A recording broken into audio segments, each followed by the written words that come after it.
find me, yeah, I'm in the front row. With my 2 tickets on me, I'm in the front row. The best place to be, yeah, I'm in the front row. Best place to be, yeah. If you wanna find me.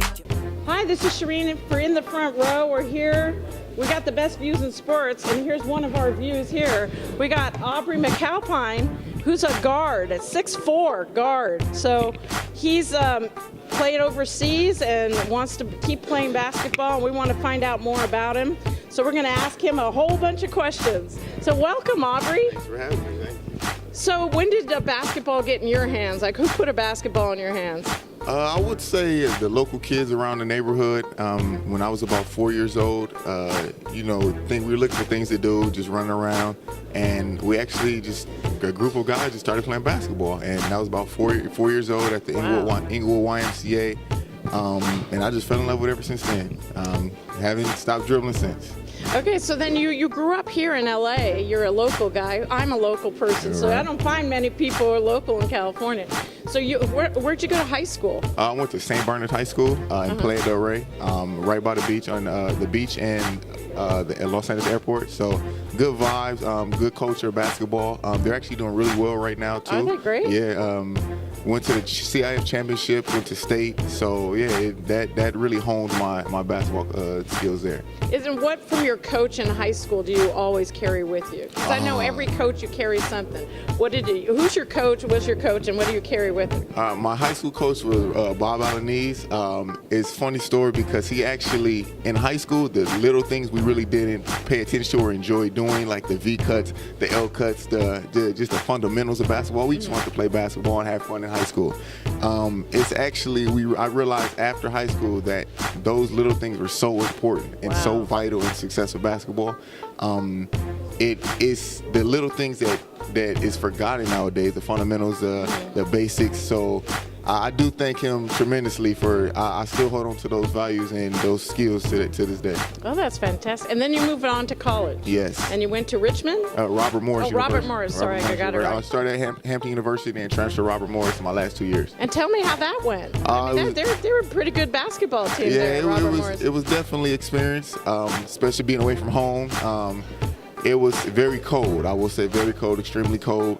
That's what we say from LA, right? Yeah, California. It's always 75 and sunny, but anywhere else it's cold or rainy. Man, especially when you're walking around and the wind and the snow is hitting you in the face and you have to walk around with your head down. It's definitely experience, but I definitely enjoyed it out there. It helped me grow a lot being away from home, so that was definitely a good experience. And then you moved on. After that, what did you do after college? Last year, I ended up playing in Georgia in the Dynamo Super League. Georgian Super League in Europe, Eastern Europe, right under Russia, actually. Cold there as well. Cold. It's very cold. But you're okay with that as long as you're playing, right? Yeah, it was that. Of course, that my heart's in basketball, so I was willing to go and deal with the harsh extreme harshness of the environment. But yeah, it was definitely another experience as well. Culture shock, something different.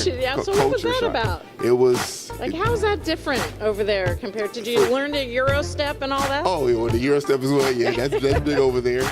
It's a lot smarter and a lot strategic in Europe. Here we can get away with just playing athletically, being able to run, dunk, and jump. They think the game more. They're more in tune with the smaller things. That's why I say the V cuts and the L cuts I learned in high school, I get the advantage by knowing that and using those things to my advantage over there. So. And in between, you've been working on getting healthy. And tell me about your health. I'm 100% healthy right now. I actually dealt with ACL injuries twice, come back successfully. Actually to the point, no pain, no problem at all. That's great. Yeah, so it's always nice to hear that. Definitely a miracle. 2 times around, so I'm back healthy, 100%, ready to go. And that builds your character, doesn't it? So not only do you not give up. We know. We've seen other people like this year, Ray Smith at Arizona, he tore his ACL again, but this is the 3rd time. But you do come back stronger. Most people come back stronger, and these days you tear an ACL and you're playing in the NFL, right? Right. Adrian Peterson. Things have changed, right? Adrian Peterson, Russell Westbrook as well. There's God-given talent and miracles. It's definitely mental. It's a mental challenge. You learn a lot about yourself and what you're able to deal with, how much what your mental capacity is, and it's not going to always be easy. But Right. once you get up and going, and you're to the point where you can just play basketball again, you don't worry about it, you'll be okay. And then what inspired you to get through all that? Do you have like a saying in your mind or some prayer or some person that gets you to keep going? Is it inside of you? Is it a player that you want to be like? Oh, it's definitely inside. I pray a lot. Prayer is strong in what I do. I try to pray often throughout the day, especially when I first wake up, before I go to bed, for sure. It's just that drive, just the love for the basketball since when I was 4 years old playing. I don't know what kept motivating me, but I never really needed anything outside, any outside factors. It was just heart driven. All basketball. You're all 100%. Love. And then, of course, there are the days I didn't want to or feel like working out, or times I felt it was tough. My cousin actually in Chicago kept me motivated, say, oh, this is what you're going to do, keep pushing. Nice. So I thank Jeff Hicks a lot for the support of that. Yeah, and you have a good support system, right? I do. So you have to do, who's your trainer right now? My trainer is Mark Collins. Mark Collins and Andre Brown, they're working with me, making sure I'm healthy 100%, making sure I'm staying on top of my game, eating right.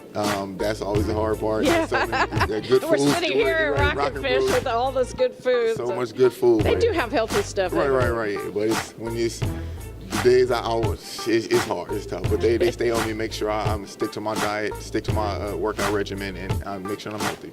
That's great. So now you're a 6'4" shooting guard, you're a point guard, you told me. But when I was watching your tape, all I saw was 3-pointers, swoosh, swoosh, swoosh, all in one game. So let's describe your game for folks. What is your game, and what do you feel like you're the best at? Well, actually, now I played my first year in Europe as a point guard. I did some in college, but majority of my life I was a shooting guard. Oh. So I had that natural being able to score, knowing and having a knack for scoring my whole life. And now I'm transitioning to the point guard. I'm trying to get a more hands-on feel of controlling the game, pushing the tempo, knowing the tempo, filling out my guys on my team, seeing who reacts to how different type of how I'll react to them, if I have to be calm and gentle, speaking to them or criticizing them, or even aggressive. Some people like that. Yeah. So, different people react different ways. So, I would say my game is I'm a two-way player. I love to play defense. My strength was always mid-range, but I actually worked tremendously hard on expanding my range to three-point range, so I could be comfortable with the ball on the as far as off the dribble or just catch and shoot. Either or, I'm able to adapt. I just like to play basketball. I'm a competitor. I enjoy competing, no matter what it is. If I can be playing basketball, or I could be who can eat the fastest. No matter what it is, I just love competing. Competition. Yeah, so I feel like I'm a good competitor. I enjoy playing defense, like I said. I like to be a leader now. Like I find that it's not always going to be easy all the time, and the majority of the things that happen fall on you. So I'm okay with that, and I enjoy that. So you're the floor general, right? That's what they say about the point guard. Yes. So that that really interests me. Where you said each person that you play with needs motivation differently. Right. That's something that you learn over a long. You're a young man, and it took me years to learn that. Right. So I think that's a good plus. Right. So on the team, off the court, what kind of person are you on the team? Are you the funny one, the one that's laid back and calms people down? Are you the extrovert? Like, who are you? I would like to say I like to have fun. I definitely like to have fun. I'm not the jokester, but I can play off a good joke, and I'm good at keeping the jokes going. I like to have fun. I like to be comfortable. Like, no matter what the situation may be, we're all playing basketball. We love to play basketball. This is what we grew up doing for the most of us. It's fun in basketball. I like to have fun, enjoy the guys, go do things around the city, no matter where we be, just take the easy stress of the mental grind that comes along with basketball. So I like to hang out a lot with the guys and just enjoy the company. So what are you listening to that gets you pumped up before a practice, before a game? What kind of genre? What kind of music? I never know what I get out of this. So Right. I love this question though. So you put something on your headphones. What is it? I would actually say it's two people. I can't go a day without listening to Fabulous or Ace Hood. They're both hip hop artists. They're very motivational in their words. They're lyrical. And they just get me going. And specifically, Fabulous, Recipes to the Competition, and Ace of the Starvation 4 and Starvation 5. Every game, before every workout, I always have to listen to it. It gets me going. Is there a lyric in there somewhere that you can say that's not explicit? For the Although this is on the internet, you can say whatever you want. Recipes to the Competition. That's all I can say. Funeral service. That's what Fabulous's moniker is, and that's how I go into the mindset of no matter if I'm training by myself or on getting ready for a game. It's recipes to the competition. I'm out there. My cousin likes to say the fridge is still empty. No matter what happens, the fridge is still empty. So I like to keep that mindset. Right? So I'm always hungry, and recipes to the competition. That's wonderful. Okay, so let's say that I was a coach and you wanted to convince me that he or she needed you. You never know. Right. Either or, it's right? happening. You're right. You know, Sue Bird's out there. What would you tell them? Why should Aubrey be on my team if I'm the coach? I would say Aubrey is very coachable, a likable guy. I gel well with players no matter. I'm able to adapt to situations. I like the little things, the details. I'm actually attentive to detail. I'm just going to come in and work hard every day no matter what the situation is, because I've had it taken from me twice with my ACL injury. So I understand the extent of not being able to play basketball. And trust me, I wouldn't want it to be happen again. So I would just say just a hard-working guy that comes in. People tell me I'm very charismatic. I like to have fun, enjoy the game. And I'm going to bring leadership and just fun to the environment. You know, I've had such a fun time meeting you right now. I'm just really impressed with you. Likewise. So hire this guy. Like, he needs to play basketball. I can just see it, you know. So everybody that I've met that knows you speaks very highly of you. And that's why I wanted to get to know you. So that's why I brought you here today. Okay. So thank you so much for joining. Thank you. And for having good me. luck to you. Appreciate it. All right. Thanks. This is Shireen Ryan for In the Front Row with Aubrey Mcalpine.